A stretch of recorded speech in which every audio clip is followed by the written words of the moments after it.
నిలబెట్టుకోమని అయ్యా మీరే దీవించి మహిమ పొందమని ప్రార్థన చేస్తూ ఉన్నాం. అది సంఘ బిడ్డలందరి కొరకు ప్రార్థన. ఆయా గ్రామాలను చూస్తున్నారు తండ్రి. అయ్యా ప్రతి ఒక్క బిడ్డను కూడా జ్ఞాపకం చేసుకోండి. మల్లపూర్ గంగన్న కొరకు మేము ప్రార్థన చేస్తూ ఉన్నాం. అయ్యా మీ హస్తము చాపి మీరు ముట్టి అయ్యా సంపూర్ణమైన విడుదల దయచేసినందుకు మీకు వందనాలు తండ్రి. ప్రత్యేక ప్రభా యవన బిడ్డల కొరకు మీకు వందనాలు. చదువులు కొనసాగుతున్న బిడ్డల బట్టి మీకు స్తోత్రం. ఈ చదువులు ప్రభా చక్కగా ముగించుకోవడానికి ప్రభా మీరే సహాయం చేయండి ప్రభువా. ప్రత్యేక వివాహము కానటువంటి బిడ్డల పక్షంగా మీ స్థలంలో ప్రార్థన చేస్తున్నాం. ప్రియ తండ్రి, తగిన కాలంలో వారి జీవితాల్లో వారి వివాహాలు జరుగుటకు ప్రభా మీ కృప చూపమని ప్రార్థన. అయా గర్భముతో ఉన్నటువంటి బిడ్డల కొరకు ప్రార్థన చేస్తున్నాం.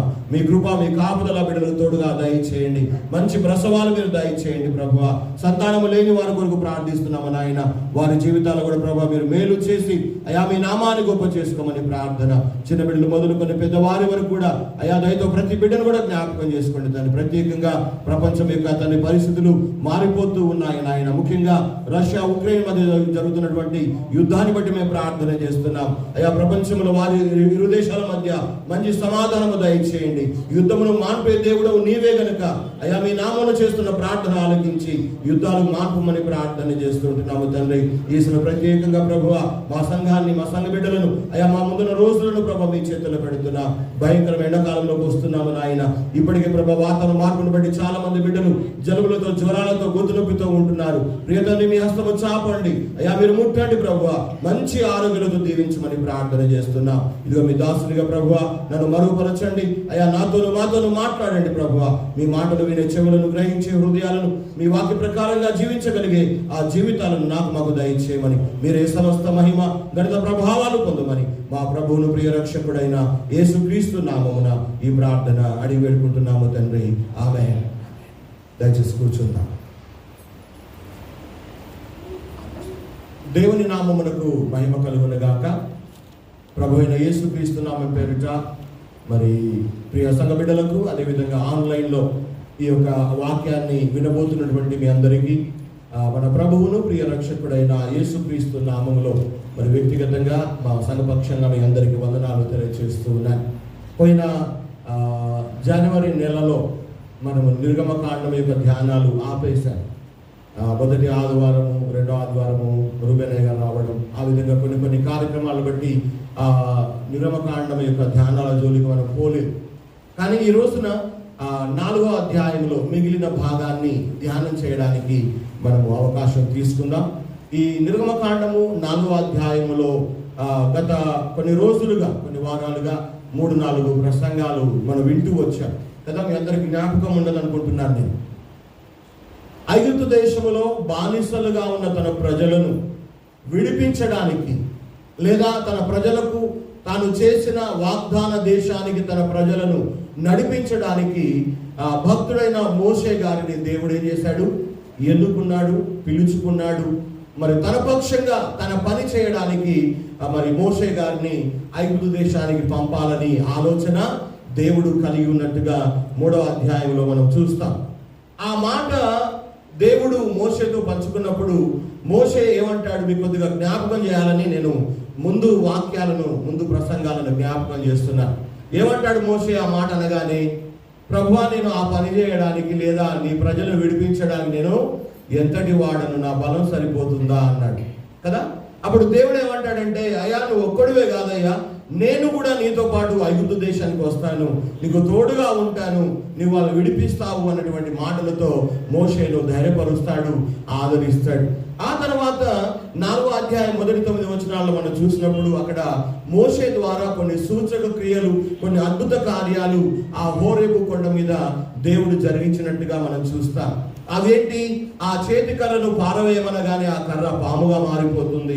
ఆ పాము తోకను పట్టుకోమనగానే ఆ పాము తిరిగి కర్రగా మారిపోయినట్టుగా మనం చూస్తాం. అసలు దేవుడు ఎందుకు అద్భుతాలు చేస్తాడు, ఎందుకు సూచక కార్యాలు చేస్తాడు అన్న ఆ యొక్క ప్రసంగంలో 2 విషయాలు మనం నేర్చుకున్నాం. ఏంటంటే మరి ఆ సూచక క్రియలను బట్టి, ఆ అద్భుత కార్యాలను బట్టి, దేవుడు జరిగిస్తున్నటువంటి ఆ కార్యాలను బట్టి ఆ చూసిన ప్రజలందరూ కూడా దేవుని యందు విశ్వాసం ఉంచడానికి దేవుడు సూచక కార్యాలు చేసేవాడై ఉంటాడు. రెండవదిగా, ఎవరి ద్వారా అయితే దేవుడు అద్భుతాలు జరిగిస్తాడో, ఏ సేవకుని ద్వారా అయితే దేవుడు ఆ యొక్క అద్భుత కార్యాలు జరిగిస్తూ ఉంటాడో, ఆ సేవకుడు దేవుని ద్వారా పంపబడ్డాడు అని ప్రజలందరూ గుర్తించడానికి దేవుడు తన సేవకుల ద్వారా కొన్ని అద్భుత కార్యాలు జరిగిస్తూ ఉంటాడని ఆ ప్రసంగ భాగంలో మనం విన్నాం.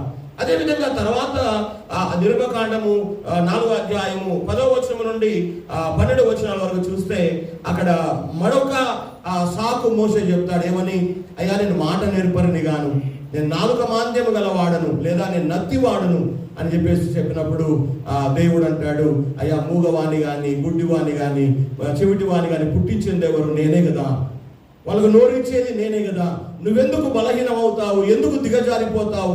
ఎందుకు దిగులు పడతావు? నిన్ను పుట్టించింది నేను, నీకు జన్మనిచ్చింది నేను.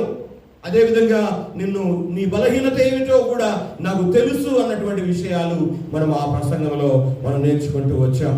మూడవదిగా నిర్గమకాండం 4వ అధ్యాయం 13 నుండి 16 వరకు చూస్తే ఆఖరికి మళ్ళొక మాట అంటాడు మోసేమని, అయ్యా, ఈ బాధ అంతా ఎందుకు నాయన? నువ్వు పంపాలనుకున్న వేరే వాళ్ళు ఎవరినైనా పంపించండి, ఆ పనిని జరిగించుకోండి అని చెప్పినప్పుడు దేవుడు అక్కడ కోపపడతాడు మోషే మీద కదా. దేవునికి కోపం ఎందుకు వస్తుంది? నేను పోను అని చెప్పడం మంచిదే, కానీ ఇంకెవరినో పంపండి అని చెప్పడం అంటే దేవునికే సలహాలు ఇవ్వడం దేవునికి నచ్చదు అన్న విషయాన్ని ఆ ప్రసంగంలో నేర్చుకున్నాం. అదేవిధంగా దేవుడు తన పని కోసం ఎవరిని పిలవాలి, ఎవరి ద్వారా ఎలాంటి పని జరిగించాలి, ఎవరికి ఏ పని అప్పగించాలో మనకంటే దేవునికి బాగా తెలుసు అన్న విషయం మనం నేర్చుకుంటూ వచ్చాం. ఈ రోజున అదే నిర్గమకాండము 4వ అధ్యాయము 18 నుండి 26 వచనాల వరకు గల భాగములో నుండి ఒక చిన్న క్లుప్తమైనటువంటి వాక్యాన్ని, ధ్యానాన్ని మనం ఈ రోజు నేర్చుకోబోతూ ఉంటున్నాం. చివరికి మోషే ఇవన్నీ చెప్పిన తర్వాత అంగీకరిస్తాడు, ఐగుప్తు వెళ్ళడానికి ఒప్పుకుంటాడు. సరే ప్రభువా, నీ చిత్తానికి లోబడతాను, ఐగుప్తుకు వెళుతాను అని ఒక నిర్ణయం చేసుకొని ఆయన ఏ విధంగా దేవుని పని కొరకు, దేవుని కార్యం కొరకు తాను వ్యక్తిగతంగా సిద్ధపరుచుకున్నాడో, ఏ విధంగా తన కుటుంబాన్ని సిద్ధపరుచుకున్నాడో, దేవుడు ఏ విధంగా ఆ పనిని జరిగించమని చెప్పాడో ఈ భాగంలో నుండి ఒక 4 లేదా 5 విషయాలు క్లుప్తముగా మనం ధ్యానం చేయబోతుంటున్నాం. కాబట్టి జాగ్రత్తగా ఈ మాటలు కూడా మనం వింటూ రాబోతున్న దినాల్లో దేవుడు మనల్ని కూడా ప్రేమించినాడు. మోషేను ప్రేమించినట్టుగానే, మోషేను పిలుచుకున్నట్టుగానే మనల్ని పిలుచుకున్నాడు. మోషేను ఏర్పరచుకున్నట్టుగానే మనల్ని కూడా ఏర్పరచుకున్నాడు. దేని కొరకనగా తన ఉద్దేశాన్ని, తన చిత్తాన్ని, తన పనిని మన ద్వారా జరిగించాలి. కొన్ని నశించే ఆత్మలను మరి దేవుని రాజ్యానికి చేర్చాలి. అదేవిధంగా ఐగుప్తు అనేటువంటి లోకంలో ఉన్నటువంటి ఆ దేవుని ప్రజలను, అదేవిధంగా సాతాను చెరలో ఉన్నటువంటి దేవుని బిడ్డలను మనం కూడా విడిపించుకు రావాలి అన్నది మనందరి జీవితాల్లో దేవుడు కలిగిన ఒక ప్రత్యేకమైన ప్రణాళిక, ప్రత్యేకమైన ఆలోచన. మరి మోషే ఏ విధంగా ఆ పనికి పోయే ముందు, ఐగుప్తుకు పోయే ముందు దేవుడు ఏం చెప్పాడు, ఈయన ఏం చేశాడు, ఏ విధంగా తన జీవితాన్ని మలుచుకున్నాడో కొన్ని విషయాలను 4వ అధ్యాయము 18 నుండి 26 వరకు గల వచనాల్లో ఆ 5 విషయాలు ఉన్నాయి. నేను వీలైనంత క్లుప్తంగానే ఈ భాగాన్ని ముగించడానికి చూస్తాను. మొట్టమొదటిగా మరి దేవుని ద్వారా పంపబడుతున్నవాడు, లేదా దేవుని ద్వారా ప్రేమించబడినవాడు, దేవుని పని కొరకు నియమించబడిన వాడు ఏం చేయాలి? నిర్గమకాండము 4వ అధ్యాయము 18వ వచనం.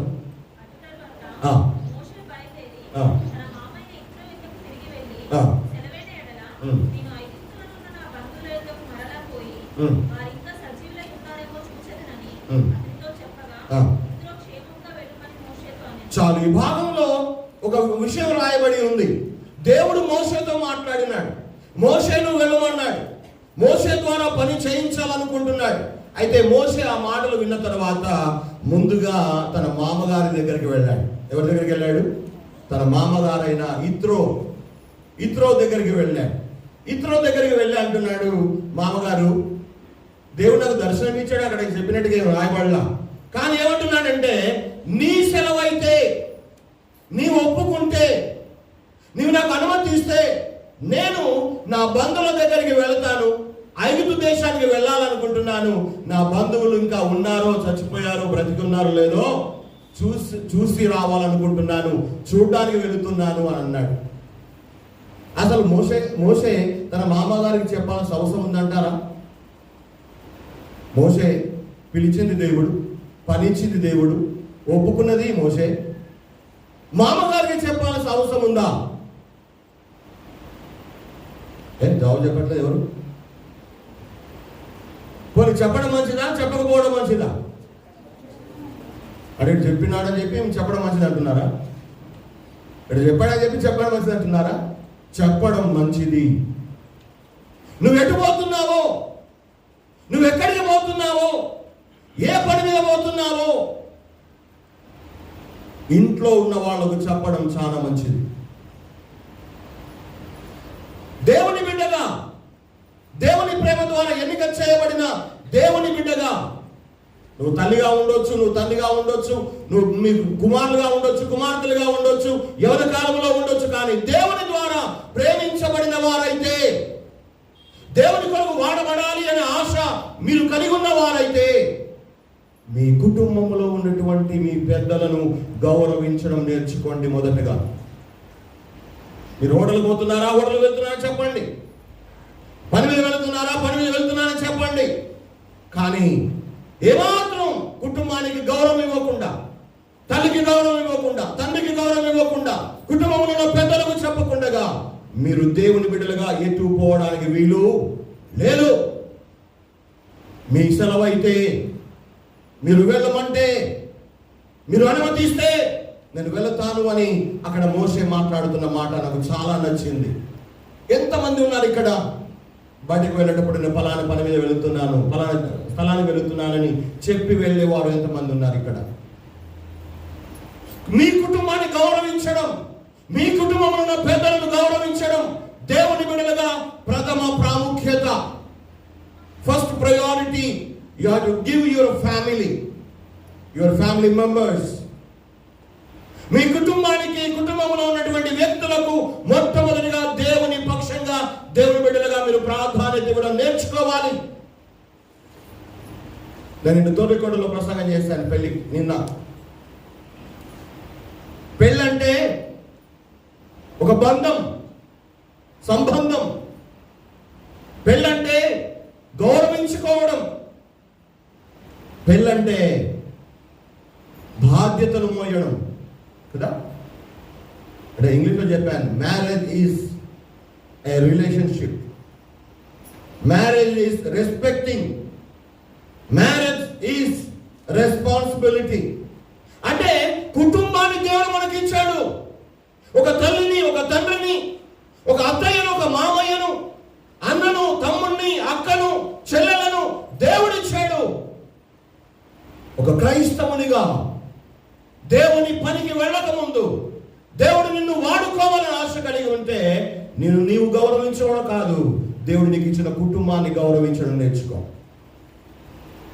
పెద్దలను గౌరవించడం నేర్చుకో. ఈనాడు క్రైస్తవ కుటుంబాల్లో ఎంత విచారకర విషయం అంటే, భార్య భర్తను గౌరవించదు, భర్త భార్యను గౌరవించడు, పిల్లలు తల్లిదండ్రులు గౌరవించరు, తల్లిదండ్రులు కూడా పిల్లలకు తగిన క్రమశిక్షణ నేర్పించారు. So bad. చాలా విచారకరమైన విషయం.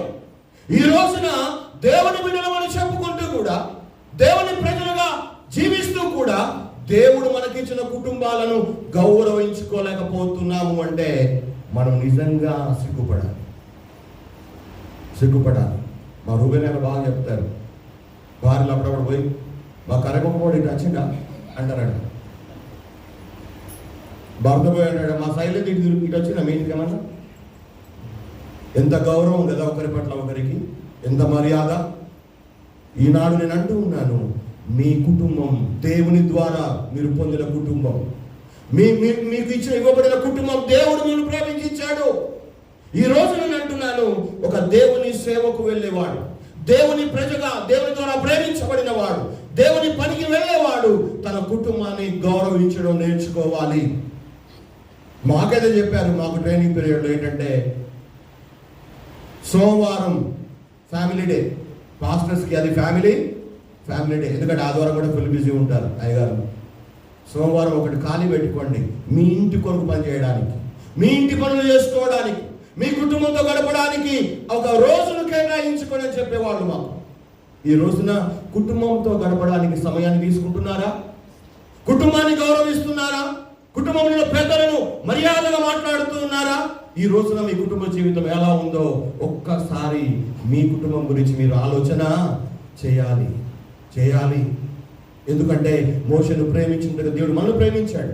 మోషేను ఎన్నుకున్నట్టుగా దేవుడు మనల్ని ఎన్నుకున్నాడు. ఓకే, నేను దాన్ని కాదంటలేదు. కానీ మోషే తన మామగారిని ఎంతో గౌరవించినాడు, ఎంతో ఆనర్ చేశాడు.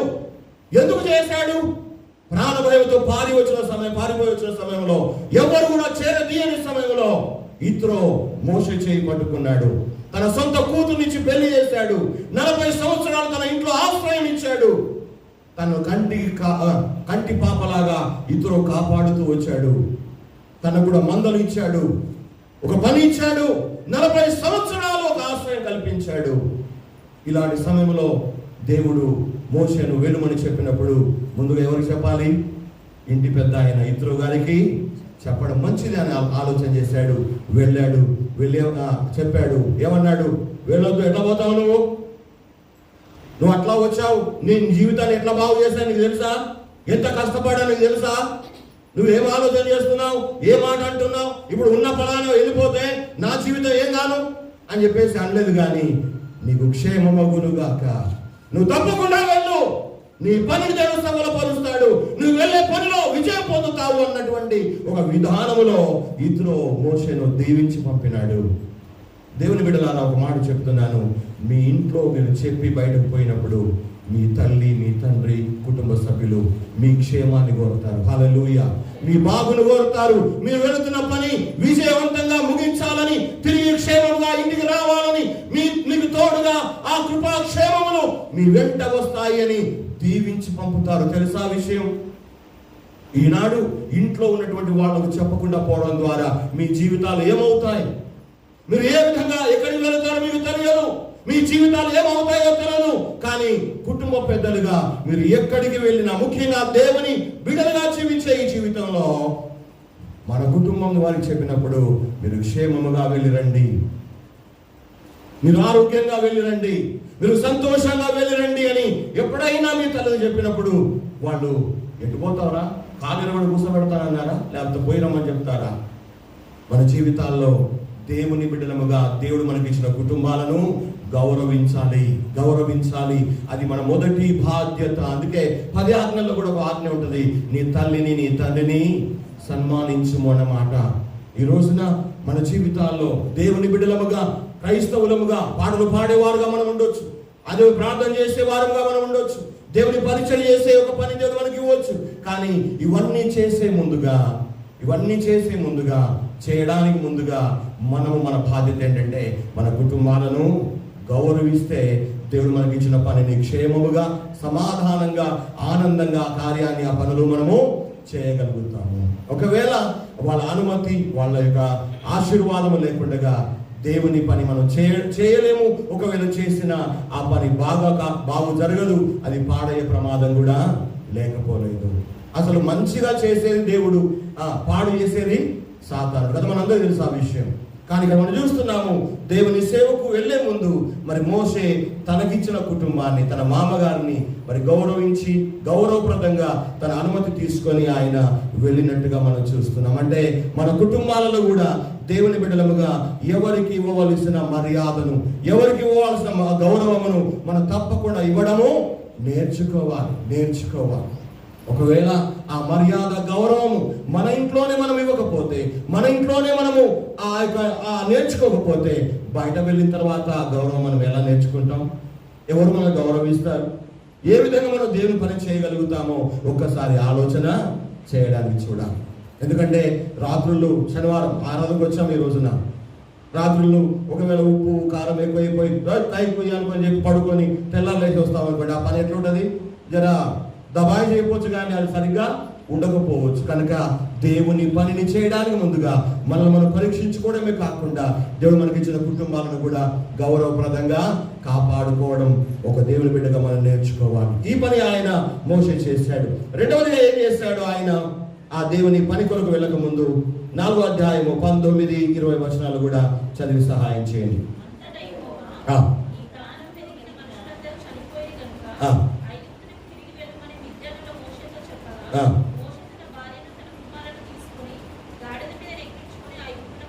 చాలండి.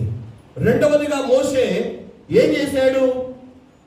మామగారిని అడిగాడు, వెళ్ళడానికి అనుమతి తీసుకున్నాడు. నాయన నువ్వు క్షేమంగా వెళ్ళు నాయన, ఏ పని మీద వెళుతున్నావు ఆ పని సఫలం చేయబడుతుంది, నువ్వు చక్కగా వెళుతావు, నీ పని చేసుకొని నువ్వు క్షేమంగా ఉంటావని దీవించి పంపాడు. రెండవదిగా దేవుడు మళ్ళీ మాట్లాడుతున్నాడు, ఇదిగో నిన్ను చంపాలనుకున్న వాళ్ళందరూ కూడా చచ్చిపోయారు, వాళ్ళు ఇంకా లేరు ఐగుప్తు దేశంలో, కనుక ఇప్పుడు నువ్వేం చేయాలి? ఐగుప్తు దేశానికి తిరిగి వెళ్ళుమని చెప్పినప్పుడు దేవుని మాట ప్రకారం తన కుటుంబాన్ని తీసుకొని బయలుదేరినాడు. గాడిద మీద పెట్టుకొని, సామాను చదువుకొని, లేకపోతే భార్యను పిల్లలను తీసుకొని ఆయన బయలుదేరి వెళ్ళినట్టుగా మనం చూస్తున్నాం. అంటే ఈ రెండవదిగా ఆయన దేవుని మాట ప్రకారం బయలుదేరాడు. దేవుడు చెప్పినట్టు బయలుదేరినాడు. దేవుడు చెప్పిన ప్రకారంగా ఆయన చేయడానికి అక్కడ సిద్ధపరచుకుంటున్నాడు. దేవుని మాట ప్రకారం నీవు ఐగుప్తునకు తిరిగి వెళ్ళుము అని చెప్పినప్పుడు మోషే తన కుటుంబాన్ని తీసుకొని బయలుదేరినాడు. అంటే దేవుడు చెప్పిన మాట ప్రకారం బయలుదేరినాడు. ఎప్పుడు వెళ్ళాలి అనేది దేవుని ఉద్దేశం, దేవుని నిర్ణయించిన కాలం. కొంతమంది పని చెప్పుదామని పిలిచి, ఇట్లా నువ్వు మార్కెట్ పోయేస్తావా అంటే, ఏ పని? ఇది తీసుకురావాలి. అది ఒకటే చెప్తారా? ఇంకేమైనా రెండు చెప్తారా? ఈ పని చేయమని చెప్పడమే ఆలస్యం, డబ్బులు తీసుకొని పారిపోతారా నుంచి. అరే ఇంకేమైనా చెప్తారేమో, ఇంకే పనైనా మీరు చెప్తారేమో ఆలోచన ఎవరు చేయరు కదా. ఇక్కడ మోషే దేవుడు చెప్పినట్టుగా బయలుదేరినాడు. అబ్రాహాము జీవితంలో కూడా దీన్ని చూస్తాం. ఆదికాండం 12:4 యెహోవా తనతో చెప్పినట్టు అబ్రాహాము బయలుదేరాడు అన్న మాట అక్కడ కూడా మనం చదువుతాం. ఎందుకు ఈ మాట అంటున్నానంటే, దేవుడు వెళ్ళమన్నప్పుడు వెళ్ళాలి, వెళ్ళవద్దు అన్నప్పుడు ఆగిపోవాలి. దేవుడు వెళ్ళమన్నప్పుడు వెళ్ళాలి, వెళ్ళవద్దు అన్నప్పుడు ఆగిపోవాలి. అవును, దేవుడు మాట్లాడతాడు. దేవుడు ఎప్పుడైతే వెళ్ళమని అంటాడో మనలో ఒక సమాధానమైన మనసు ఇస్తాడు, నెమ్మది గల మనసు ఇస్తాడు. కానీ దేవుడు వెళ్ళవద్దు అని చెప్పినప్పుడు మనం వెళ్ళినప్పుడు మన మనసులంతా గందరగోళం ఉంటుంది, నెమ్మది ఉండదు. ఇక్కడ మోషే దేవుడు వెళ్ళమన్నప్పుడే వెళ్ళాడు, బయలుదేరమన్నప్పుడే బయలుదేరాడు. ఒకవేళ దేవుడు చెప్పేదాకా అడుగు బయట కూడా పెట్టలేదు మోషే. మనం కూడా దేవుడు చెప్పినట్టుగా మనం నడుచుకోవాలి. దేవుడు చెప్పినట్టుగా చేయడానికి మన జీవితాలు సిద్ధం చేసుకోవాలి. దేవుడు చెప్పిన ప్రకారం బ్రతకడానికి మనం సిద్ధపడాలి. దేవుడు వెళ్ళమన్నప్పుడే మోషే బయలుదేరి వెళ్ళినాడు. దేవుడు చెప్పకుండా బయలుదేరి ఎన్నిసార్లు నష్టపోయాం. దేవుడు వెళ్ళమన్నప్పుడు వెళ్ళకుండా ఎన్నోసార్లు తప్పు చేశాం. వెళ్ళవద్దన్నప్పుడు వెళ్ళి మన జీవితాలను మనమే పాడు చేసుకున్నాం. ఈ రోజు నేను అంటూ ఉన్నాను, మోషే అయితే దేవుని మాట ప్రకారం బయలుదేరాడు, దేవుని మాటను పట్టుకొని బయలుదేరాడు. ఈ రోజున నువ్వు ఇంటి నుంచి బయటకు వెళ్ళేటప్పుడు, ప్రభువా ఇది నీ చిత్తమా, ఇది నీ ఉద్దేశమా కాదా, నువ్వు ఏ పని మీద వెళుతున్నావో ఆ పని ప్రభువా నువ్వు వెళ్ళమంటావా లేదా అని ఎప్పుడైనా ప్రార్థన చేశామా? ఎందుకంటే బయట పోయిన తర్వాత ఎటు వెళ్తామో లేదు మనకు తెలియదు. ఈరోజు ఉదయం నేను సుద్దపల్లి పోవాలని బయలుదేరాను. ఆ టర్నింగ్ తీసుకోగానే గేట్ పడ్డది, ఒక్క బండి కూడా లేదు. మళ్ళీ వెనక్కి నింపుకొని వచ్చి ఇట్లా పోయా. అంటే ఎందుకంటే మనం ఏ రూట్లో పోతామో మనకే తెలియదు బయటకు పోయిన తర్వాత. కానీ నువ్వు ఎక్కడ పోయినా, ఎటు పోతూ ఉన్నా దేవుని మాటను చేత పట్టుకొని పోవడం నేర్చుకో. దేవుడు వెళ్ళమన్నప్పుడు వెళ్ళడం నేర్చుకో. ఆగిపోనప్పుడు ఆగిపోదాం. బైబిల్లో ఒక ప్రవక్త ఉన్నాడు, ఆయన పేరు బిలాం కదా. సంఖ్యాకాండం 22వ అధ్యాయంలో ఉంటుంది, చదివే అవసరం లేదు. కానీ దేవుని ప్రజలు ఆ యొక్క బాలాకు రాజు చుట్టుపక్కల అందరూ కూడా గుడారాలు వేసుకొని మరి అక్కడ వచ్చినప్పుడు బాలాకు ఆ ప్రజలను చూసి చాలా భయపడిపోతాడు. ఇంతమంది ప్రజలు వచ్చారా, ఈ జనమంతా ఇక్కడి జనం, ఈ జనం ఇక్కడ ఉండనిస్తే రేపు నా రాజ్యానికి ప్రమాదమేమో అని చెప్పేసి ఆ బిలాము ప్రవక్త కబురు పెడతాడు. ఏమని? దయచేసి ఇక్కడికి వచ్చి ఈ ప్రజలను నా పక్షంగా శపించు. నువ్వు శపిస్తే శాపం వస్తుంది, నువ్వు దీవిస్తే దీవెన వస్తుంది. కనుక నువ్వు అడిగిందలా నీకు ఇస్తాను, ఎంత అడిగితే అంత ఇస్తాను, దయచేసి నా కోసం వచ్చి ప్రజలను శపించమని చెప్తాడు. బిలాము అడుగుతాడు, ప్రభువా మరి బాలాకైతే పంపించాడు 4 మనుషులను, రమ్మంటున్నాడు, పొమ్మంటావా వద్దా అని ప్రార్థన చేశాడు. దేవుడు ఏమన్నాడు? వెళ్ళమన్నాడా? వెళ్ళొద్దు అన్నాడా? నువ్వు వెళ్ళొద్దు అన్నాడు. ఏమన్నాడు? నువ్వు వెళ్ళొద్దు, వాళ్ళని శపించొద్దు, వాళ్ళు దీవించబడ్డ వాళ్ళు అని చెప్పాడు. నేను రాలేనయ్యా, దేవుడు వద్దంటున్నాడు అని చెప్పి పంపిస్తాడు. మళ్ళా వాళ్ళకంటే మాట నేర్పరు కదా వాళ్ళని ఇంకా కొంతమందిని పంపిస్తాడు. బాలాగు రాజు మళ్ళా వస్తారు వాళ్ళు. నిన్ను రమ్మంటున్నాడా రాజు, నువ్వెంత అడిగితే అంత ఇస్తారంట, నువ్వు వచ్చి శపించమంటున్నాడు రాజు అంటే బిలాగేమనాలి? ఇంతకుముందే చెప్పాను కదా, పోవద్దు అన్నాడు దేవుడిని, రానని చెప్పాను కదా, మళ్ళీ ఎందుకు వచ్చారని చెప్పాలి. కానీ ఏమంటాడు? అది రాత్రి ఇక్కడ ఉండే మళ్ళా నేను దేవుడిని అడుగుతా, పొమ్మంటాడా వద్దంటాడా? దేవుడు ఒకసారి చెప్పిన తర్వాత మళ్ళా మార్చుకుంటాడా? మార్చుకునేది గీర్చుకునేది మనం. మనసును, తలంపులను, ఉద్దేశాలను, చిత్తాన్ని మార్చుకునేది మనం, దేవుడు కాదు. అయితే రెండవసారి ప్రార్థన చేస్తే దేవుడు అంటాడు, నువ్వు వెళ్ళు, కానీ నేనేం చెప్పాలో, ఏం చెప్పమంటాను అదే నువ్వు చెప్పాలి అనేటువంటి మాట చెప్తాడు. ఎందుకు ఈ మాట జ్ఞాపకం చేస్తున్నాడంటే, వెళ్ళుమంటే వెళ్ళాలి, ఆగిపోమంటే ఆగిపోవాలి. దేవుని మాట ప్రకారంగా మోసే దేవుని పని కోసం బయలుదేరాడు. ఈ రోజున నేను అంటూ ఉన్నాను, దేవుని ప్రజలముగా, దేవుని సేవకులముగా, దేవుని బిడ్డలముగా మనం పని చేసేటువంటి దేవుని పరిచర్య దేవుని మాట ప్రకారంగా జరగాలి, దేవుని చిత్త ప్రకారంగా జరగాలి. దేవుడు వెళ్ళమన్నప్పుడు వెళితేనే ఆ పనిని సఫలవంతమవుతుంది. దేవుడు మనతో ఉంటాడు. కానీ వెళ్ళమన్నప్పుడు వెళ్ళకుండా ఆగిపోయి మనం వెళ్ళాలనుకున్న సమయంలో వెళితే గేటు పడుతుంది, ట్రైన్ వెళ్ళిపోతుంది, బస్సు మిస్ అవుతుంది, రకరకాలుగా అన్నీ కూడా ఎన్నెన్నో ప్రాబ్లమ్స్ ఫేస్ చేయాల్సి వస్తుంది. అదేవిధంగా యోనా జీవితాన్ని కూడా చూస్తాం. నినివేకు వెళ్ళమని చెప్పాడు, కానీ యోనా ఎటు పోయాడు? తర్షీషుకు పోయాడు. గమనించండి, మోషే మాత్రం దేవుడు వెళ్ళమన్న సమయంలో, వెళ్ళమన్న చోటికి ఆయన బయలుదేరి వెళుతూ ఉన్నాడు. ఎంత మంచి జీవితం మోషే గారిది! ఇలాంటి జీవితం నీలో ఉందా? ప్రార్థన చేయమన్నప్పుడు ప్రార్థన చేయరు, పాటలు పాడమన్నప్పుడు పాటలు పాడరు, దేవుని సేవకులు వాక్యం చెప్తా ఉంటే బైబిల్ చదువుకుంటా ఉంటారు, ప్రార్థన చేస్తూ ఉంటే ఫోన్ మాట్లాడుతూ ఉంటారు, అందరు కళ్ళు మూసుకోగానే లేచి బయటకు వెళ్ళిపోతూ ఉంటారు. చాలా సార్లు దేవుని పని మనం చేయడానికి, దేవుడు చెప్పిన ప్రకారంగా చేయడానికి మనం ఏం చేయాలి? సిద్ధపరచుకోవాలి. మోషే తనను తాను ఆ విధంగా సిద్ధపరచుకొని దేవుడు చెప్పిన మాట ప్రకారంగా ఆయన బయలుదేరుతున్నాడు. ఎంత మంచి టైమింగ్ అతడు, ఎంత మంచి టైమింగ్! అవును, ఈ రోజున ఈ దినాన దేవుడు చెప్పిన మాట ప్రకారం, చెప్పిన సమయానికి మనం చేయడానికి సిద్ధంగా ఉంటున్నామా? సిద్ధపడేవారంగా ఉంటున్నామా? లేదా మన జీవితాల్లో మన ఇష్టానుసారమైన సమయంలో మన ఇష్ట ప్రకారంగా చేయడానికి మనం సిద్ధం చేసుకుంటున్నామా? ఈ రోజున మన గురించి, మన జీవితాల గురించి ఆలోచన చేయాలి. మోషే దేవుని పని చేయడానికి ముందుగా దేవుడు తనకిచ్చిన కుటుంబాన్ని గౌరవించినాడు, మామగారి అనుమతి తీసుకున్నాడు. రెండవదిగా చూస్తున్నాం, దేవుని మాట ప్రకారంగా దేవుడు చెప్పిన సమయంలో ఆయన బయలుదేరినాడు. మనము కూడా మన జీవితాల్లో దేవుని పని చేయడానికే దేవుడు మనం ప్రేమించాడు, రక్షించుకున్నాడు, నియమించుకున్నాడు. ఈ రోజున దేవుడు చెప్పిన సమయంలో చెప్పిన పనిని చేయడానికి సిద్ధపడుతున్నామా? ఒకవేళ ఆయన మీతో చెప్పింది చేయుడి అని మరియా ఆ పనిలో చెప్పింది. ఎక్కడ? యోహాను సువార్త 2వ అధ్యాయంలో కదా, కానా పెళ్లిలో చెప్పింది చెప్పినట్టు చేయాలి. అంటే అట్లా చేయడం అంటే ఏంటి అర్థం?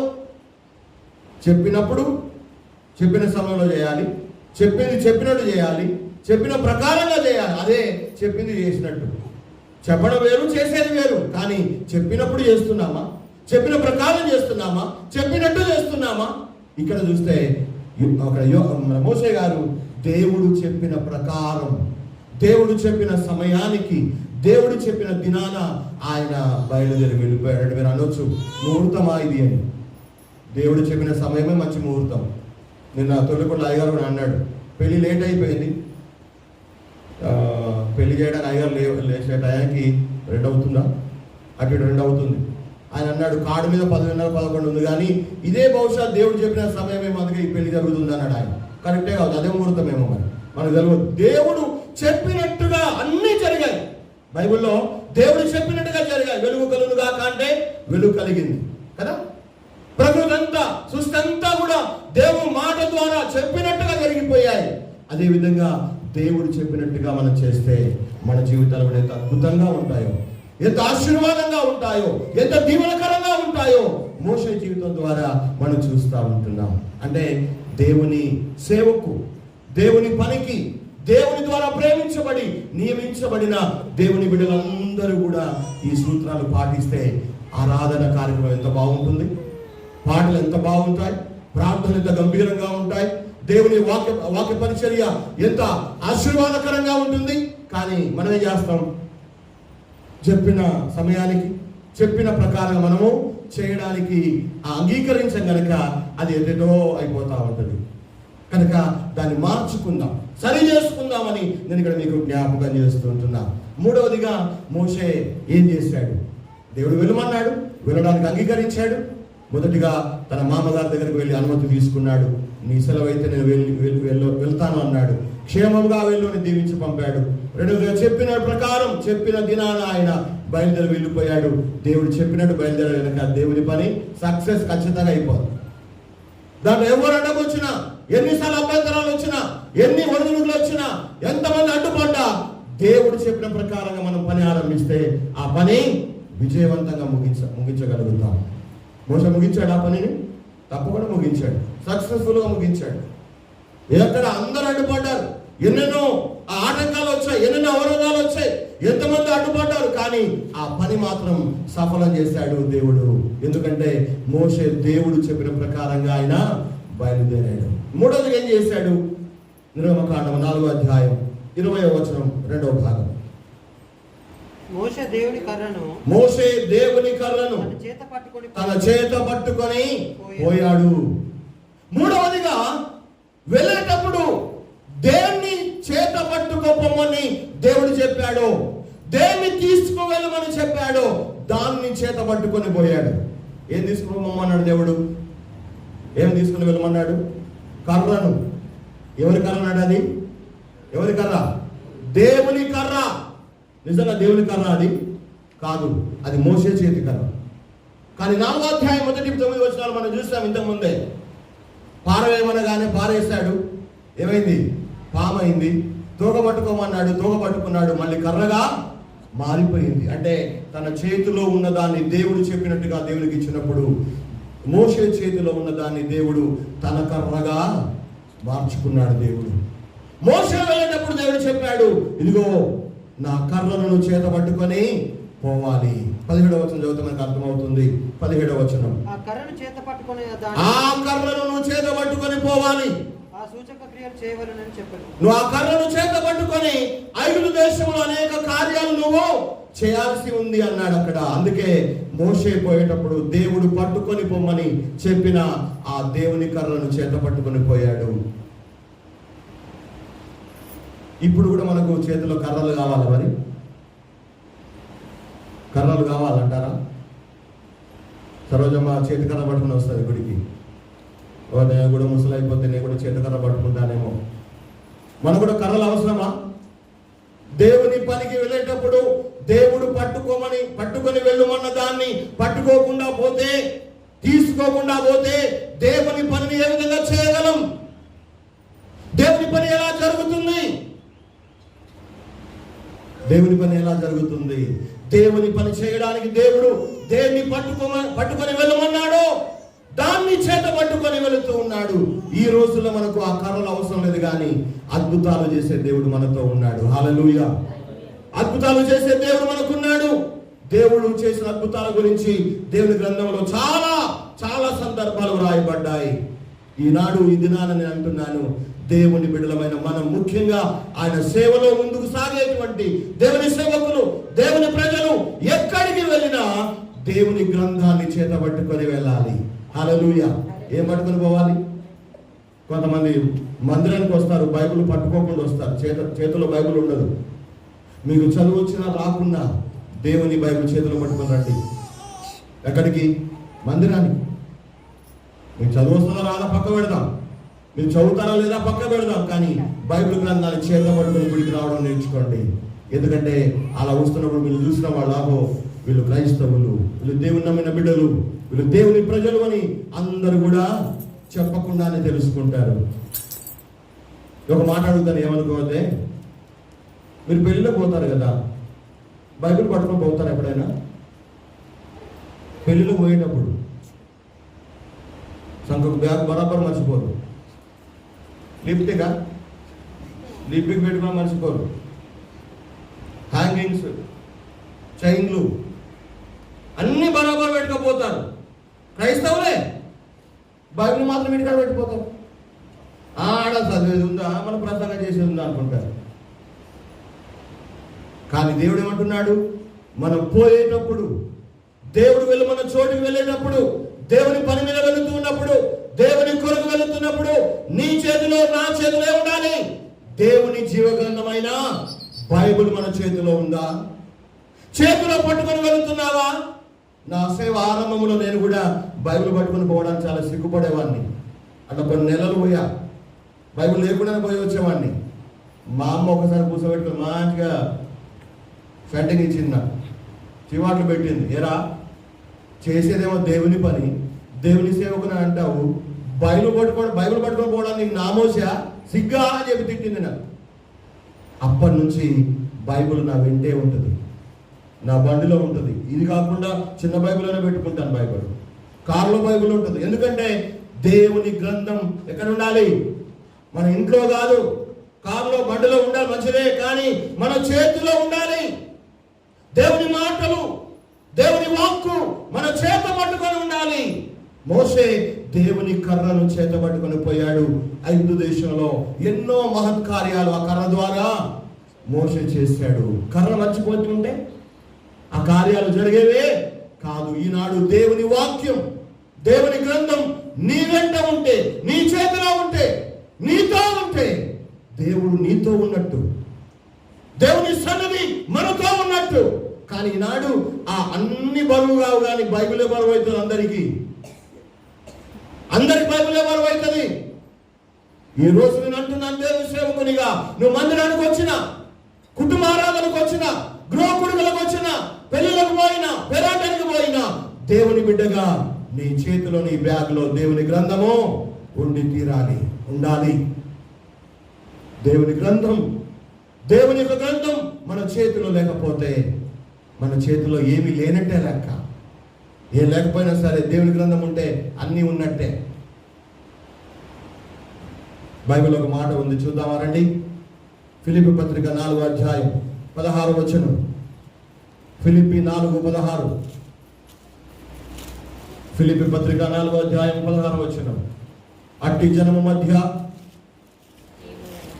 ఫిలిప్పీ 2:16 క్షమించాలి, 2:16. అట్టి జనము మధ్యను మీరు జీవవాక్యమును చేత పట్టుకొని లోకమందు జ్యోతుల వలె కనబడుతున్నారు. దేని బట్టి జ్యోతుల వలె ప్రకాశిస్తారు దేవుని బిడ్డలు లోకములో ఏ విధంగా దేవుని సాక్షులుగా నిలబడగలుగుతారు అంటే, జీవవాక్యమును చేత పట్టుకుంటే లోకములో మనము ప్రకాశిస్తాం, జ్యోతుల్లాగా వెలుగుతాం, దేవుని బిడ్డలను గుర్తింపు పొందుతాం. కానీ ఈనాడు దేవుని గ్రంథము లేని కారణం చేత, దేవుని గ్రంథం మన చేతిలో లేని కారణం చేత అందరూ కూడా మనల్ని ఎవరెవరు అనుకుంటారో తెలియదు, ఎలా గుర్తిస్తారో తెలియదు. కానీ మోషే దేన్ని చేత పట్టుకొని పొమ్మన్నాడో ఆ దేవుని కర్రను మోషే తన చేతిలో పట్టుకొని వెళుతూ ఉన్నాడు. దేవుని గ్రంథం నీ చేతిలో ఉంటే దేవుడు నీతో ఉన్నట్టు, దేవుని సన్నిధి నీతో ఉన్నట్టు. రెండవదిగా, దేవుని గ్రంథం నీ చేతిలో ఉంటే లోకంలో నువ్వు జ్యోతిలాగా ప్రకాశిస్తావు. దేవుని గ్రంథం నీ చేతిలో ఉంటే నీకు ఘనత వస్తుంది, తెలుసా? కీర్తన గ్రంథం 149:9 చదవండి. 149వ కీర్తన 9వ వచనం. కీర్తన 149:9. విధింపబడిన తీర్పు వారి మీద నడుపుటకును, వారి చేతిలో 2 అంచులు గల ఖడ్గం ఉన్నది. ఆయన దేవుని భక్తులందరికీ ఘనత ఇదే, యెహోవాను స్తుతించండి. గమనించారు, అక్కడ చూస్తున్నాం దేవుని భక్తుల చేతిలో ఉందట 2 అంచులు గల ఖడ్గం ఉన్నది. దేవుని భక్తులందరికీ కూడా ఘనత ఇదే. అంటే మన చేతిలో దేవుని గ్రంథం లేదంటే ఏం పోగొట్టుకున్నట్టు? ఘనత పోగొట్టుకున్నట్టు. కదా, గౌరవం పోగొట్టుకున్నట్టు. అంటే దేవుని గ్రంథం మన చేతిలో ఉండడం మనకు గౌరవం, హల్లెలూయా, మనకు ఘనత. అంత మాత్రమే కాదు, దేవుని బిడ్డగా లోకములో ఉన్నప్పుడు నువ్వు జ్యోతిలాగా దేవుని కోసం ప్రకాశించగలుగుతావు.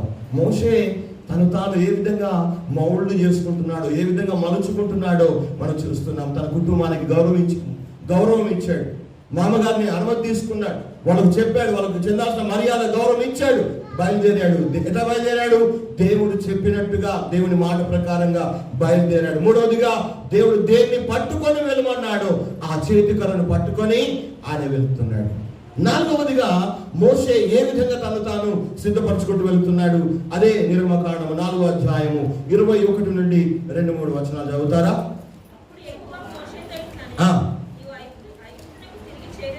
నువ్వు ఐగుప్తునకు వెళ్ళిన తర్వాత చేయుటకు నేను నీకు ఇచ్చిన మహత్కార్యములన్నీ నువ్వు ఫరో ఎదుట చేయాలి. నేను అతని హృదయాన్ని కఠినపరుస్తాను.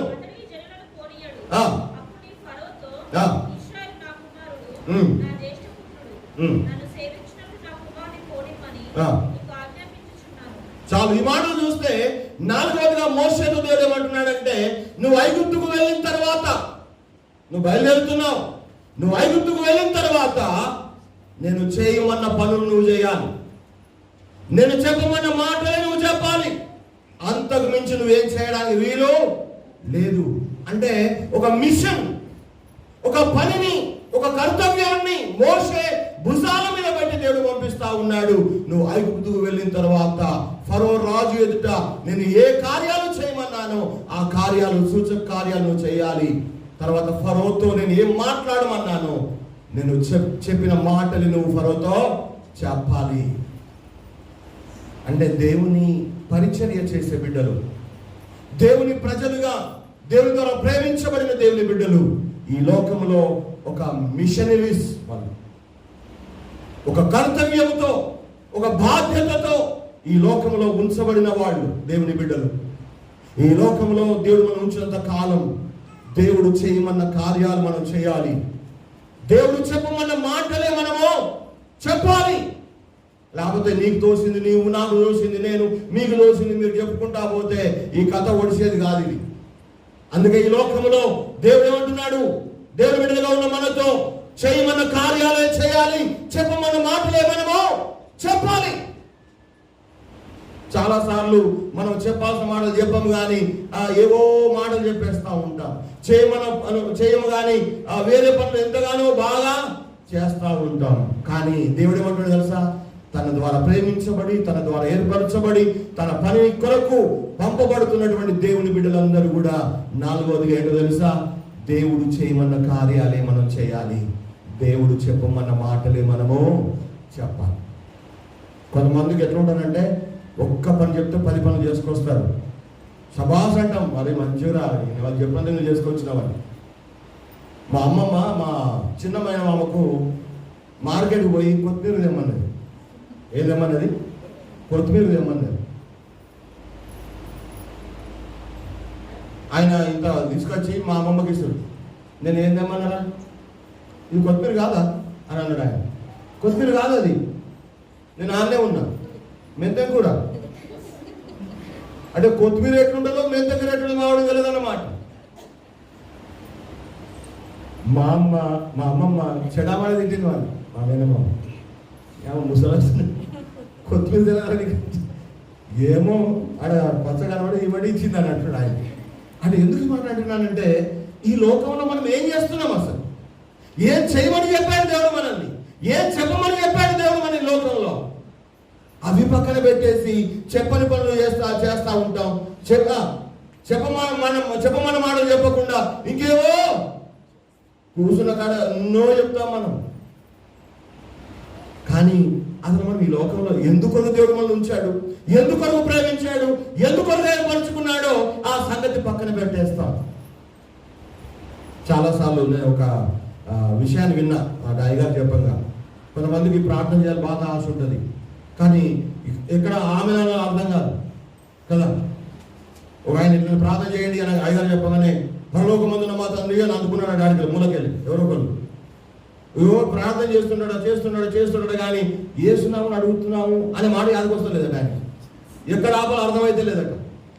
ఇక తిరుగుతున్నాడు ప్రార్థనలోనే, వాళ్ళని దీవించు వీళ్ళని దీవించు, అటుపోతున్నాడు ఇటుపోతుంది కానీ ముగింపుకు వస్తలేడు. ఆఖరికి అర్థం కాక అందుకు అబ్రామా అన్నాడట. ముంగటున్న అబ్రాము యేసునామని అడుగుతున్నాము తండ్రి అన్నాడట. ఈయన ఆరంభించింది ఆయన, ముగించింది ఈయన.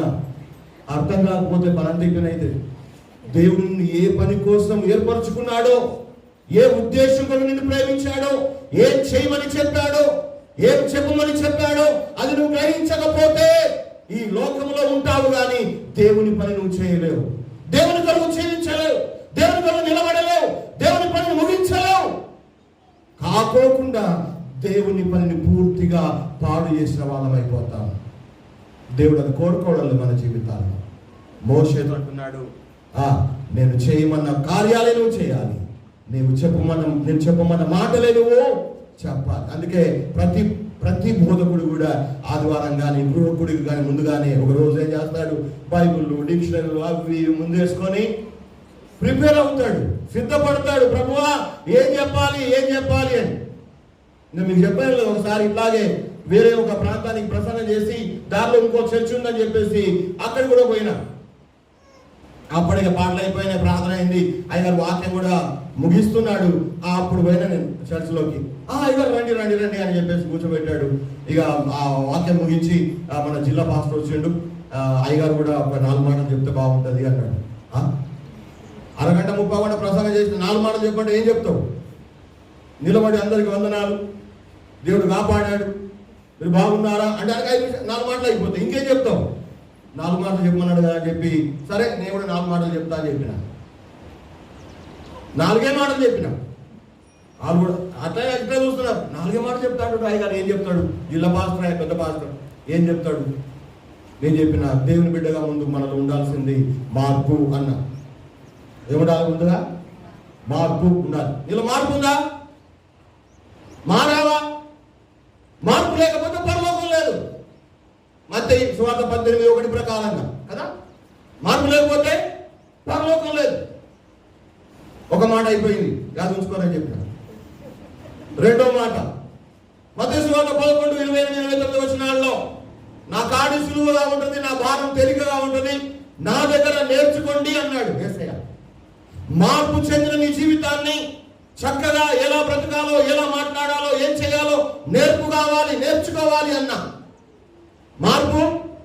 రెండో మాట ఏంది? నేర్పు. 2 మాటలు అయిపోయినాయి అన్నారు. సరే, మూడో మాట యాకోబు పత్రికలో ఉంటుంది, ఇదిగో ప్రభు రాకడ వరకు కూడా మీరు ఓర్పు కలిగి ఉండండి. మారిన నీ జీవితాన్ని, నేర్చుకున్న క్రైస్తవ దేవుని బిడ్డ జీవితాన్ని దేవుని రాకడ దాకా ఓర్పు కలిగి ముందుకు కొనసాగిస్తూ ఉండాలి. ఇది మూడో మాట. మొదటి మాట మార్పు, రెండో మాట నేర్పు, మూడవది ఓర్పు. 3 అయిపోయినాయి. 4 ఒకటి ఉంది, ఇంకో మాట చెప్పి ముగిస్తా అని చెప్పిన. అందరూ చూస్తున్నారు, ఏం చెప్తాడా ఏం చెప్తాడా. నువ్వు ఎంత మారినవో, ఎంత నేర్చుకున్నావో, ఎంత ఓర్చుకున్నావో, దేవుడు రాకడ ఉంది. తీర్పు దినాన నువ్వు తీర్పులో నిలబడాలని చెప్పిన. మార్పు, నేర్పు, ఓర్పు, తీర్పు 4 అయిపోయినాయని చూస్తున్నా కథ. అంటే ఎందుకు ఈ మాట జ్ఞాపకం చేస్తున్నానంటే, మన జీవితంలో దేవుని పని, దేవుడు చెప్పిన పని, దేవుడు చెప్పు మన మాటలు, దేవుడు చెప్పినట్టుగా చేసేటువంటి ఆ మనస్సు మనలో ఉన్నప్పుడు దేవుడు ఎక్కడైనా, ఏ ప్రాంతంలోనైనా, ఏ చోటనైనా నీ ద్వారా తన పని జరిగిస్తాడు. ఇక్కడ మోషే 4వదిగా తన జీవితంలో దేవుడు చెప్తున్నాడు, నేను చెయ్యమన్న కార్యాలే నువ్వు చెయ్యి, వేరే పనులు చేయడానికి వీలు లేదు, నేను చెప్పమన్న మాటలే నువ్వు చెప్పాలి. హెచ్కేలుతో కూడా ఈ మాట దేవుడు అంటాడా? చెప్తామా? హెచ్కేలు గ్రంథం 3వ అధ్యాయం 10-11 వచనాలు చదవండి, ముగిస్తాను నేను. హెచ్కేలు 3:10-11. నరపుత్రుడా, చెవియొగ్గి నేను నీతో చెప్పు మాటలన్నింటినీ చెవులారా విని నీ మనసులో ఉంచుకొని బయలుదేరి చెరలో ఉన్న నీ జనుల వద్దకు పోయి ఈ మాటలను ప్రకటించాలి. వారు వినినను వినకపోయినను ప్రభువైన యెహోవా ఈ మాటలు చెప్పమన్నాడని నాకు చెప్పాడు అని చెప్తున్నాడు. అక్కడ ఏమంటున్నాడు యెహెజ్కేలుతో? నరపుత్రుడా, ఇదిగో చెవికి నీతో చెప్పే మాటలు విను, చెవులారా విను, ఆ మాటని మనసులో ఉంచుకో, బయలుదేరిపో, నీ ప్రజలతో ఈ మాటలని చెప్పాలి. వారు విన్నా చెప్పాలి, వాళ్ళు వినకపోయినా నువ్వు చెప్పాలా. ఈ రోజు నేనంటున్నా మీతో, మీరు నిద్రపోయినా నేను చెప్పాలా, మీరు కూడికినా చెప్పాలా, మీరు విన్నా చెప్పాలా, వినకపోయినా చెప్పే బాధ్యత నాది. వింటారా వినరా, విన్నది మీ మనసులో ఉంచుకుంటారా, గేట్ అవతల బారేసిపోతారా, అది మీ ఇష్టం. వాళ్ళు విన్నా వినకపోయినా, వారు లోబడినా లోబడకపోయినా, వాళ్ళలో మార్పు వచ్చినా మార్పు రాకపోయినా, నేను చెప్పే మాటలు విను, నీ మనసులో ఉంచుకో, పోయి వాళ్ళతో చెప్పు, దేవుడు ఇలా మాట్లాడుతున్నాడు అని. అది నా బాధ్యత. దేవుని సేవకునిగా దేవుడు నాకు అప్పగించిన బాధ్యత. మీరు వింటారా వినరా నాకు సంబంధం లేదు. మీరు మారతారా మారరా నాకు సంబంధం లేదు. మీరు ఒప్పుకుంటారా ఒప్పుకోరా నాకు సంబంధం లేదు. మీరు దేవుని పనిలో వస్తారా రారా నాకు సంబంధం లేదు. కానీ దేవుడు చెప్పుకున్న మాటలను నేను తప్పకుండా చెప్పాలి. మోషే దేవుని పనికి వెళ్ళక ముందు, వెళుతున్న సమయంలో దేవుడు మోషేని మౌల్డ్ చేస్తున్నాడు. ఒక షేప్కి, ఒక రూపానికి మోషే జీవితాన్ని తీసుకొస్తా ఉంటున్నాడు. మొదటిగా తన కుటుంబం ఇచ్చినటువంటి మామగారి యొక్క గౌరవాన్ని కాపాడి గౌరవప్రదంగా ఆయన అనుమతి తీసుకున్నాడు. రెండవదిగా దేవుడు చెప్పిన సమయంలో చెప్పిన ప్రకారం బయలుదేరాడు. మూడవదిగా దేవుని పట్టుకొని వెళ్ళమన్నాడు, ఆ దేవుని కర్రను చేత పట్టుకొని పోయాడు. అదేవిధంగా దేవుడు చెప్పిన మాటలను చెప్పమన్న మాటలు మనసులో ఉంచుకున్నాడు, చేయమన్న కార్యాలను మనసులో ఉంచుకున్నాడు. అవే చేయమని దేవుడు చెప్తా ఉన్నాడు. చివరిగా ఐదవదిగా దేవుని పని కొరకు ప్రేమించబడి ఏర్పరచబడిన దేవుని బిడ్డలు ఏ విధంగా ఉండాలి. ఐదవది నిర్గమకాండం 4వ అధ్యాయం 24-25 వచనాలు.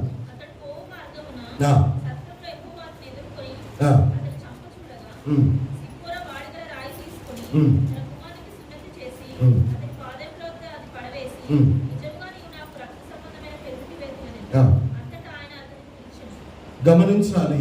ఈ భాగంలో చూస్తే ఇంకొక విషయాన్ని కూడా చూస్తా ఉన్నాం. దేవుని సేవకు బయలుదేరుతున్నటువంటి మోషే జీవితంలో జరిగిన సంఘటన ఏంటంటే, ఆ రాత్రి మోషేను దేవుడు చంపాలనుకున్నాడట. ఎవరిని చంపాలనుకున్నాడు? అరే, పిలిచిన దేవుడు, ప్రేమించిన దేవుడు, ఎన్నుకున్న దేవుడు, ఏర్పరచుకున్న దేవుడు, ఎంతగానో ధైర్యపరిచిన దేవుడు ఆ రాత్రి బయలుదేరి వెళుతున్న సమయంలో మోషేని చంపాలని చూశాడు. కారణం ఏంటి? మోషే జీవితంలో ఒక కొరత ఉంది, ఒక లోటు ఉంది. ఏంటో తెలుసా? తన కుమారుడు సున్నతి పొందలేదు. తన కుటుంబంలో దేవుని నిబంధన లేదు. దేవుడు చెప్పిన నిబంధన మోషే తన కుమారుడు జీవితంలో నెరవేర్చలేదు. ఆ యొక్క సత్యాన్ని గ్రహించిన మోషే భార్య సిప్పోరా ఒక రాయి తీసుకొని ఆ కుమారునికి సున్నతి చేసేసింది. అంటే ఇక్కడ ఏం నేర్చుకున్నామంటే, దేవుని ద్వారా ప్రేమించబడి దేవుని పరిచర్య కొరకు ముందుకు వెళుతున్నటువంటి దేవుని బిడ్డలందరూ కూడా ఐదవదిగా ఏ అనుభవం ఉండాలో తెలుసా? కుటుంబం అంతా రక్షణలో ఉన్న అనుభవం ఉండాలి. దేవుని నిబంధన పొందుకున్న వాళ్ళుగా ఉండాలి. దేవుని ద్వారా గుర్తించబడిన వారుగా ఉండాలి. ఎవరు కూడా దేవుణ్ణి నమ్మని వారుగా, దేవుని అంగీకరించని వారుగా, దేవుని చేత గుర్తించబడిన వారుగా మన కుటుంబాల్లో ఉండకూడదు. భార్య భర్త పిల్లలందరూ కూడా దేవుని ద్వారా దేవుని కుటుంబముగా మార్చబడాలి. వెంటనే సిప్పోరా తన కుమారునికి సున్నతి చేసేసింది. అంటుంది, అప్పుడు నువ్వు రక్త సంబంధమైన పెనువిటివయ్యావు. అంటే మనమందరం కూడా ఒకే జాతికి చెందిన వాళ్ళం, ఒకే దేవుని బిడ్డలం, ఒకే దేవుని ద్వారా గుర్తించబడిన వాళ్ళం అయిపోయాము. ఇది రక్త బంధము అని అక్కడ మోషే భార్య చెబుతూ ఉంది. అవును, ఈనాడు కల్వరి క్రీస్తు, కలువలో రక్తం కాల్చినటువంటి యేసు క్రీస్తు రక్తం వల్ల కడుగబడిన కుటుంబాలుగా మన కుటుంబాలు ఉన్నాయా? మనం రక్షింపబడ్డాం. మీరు రక్షణ పొందారు, మీ భర్త రక్షణ పొందాడా? మీరు రక్షించబడ్డారు, మీ భార్య రక్షింపబడిందా? మీరు దేవుని బిడ్డగా గుర్తించబడ్డారు, మీ పిల్లలు రక్షింపబడ్డారా?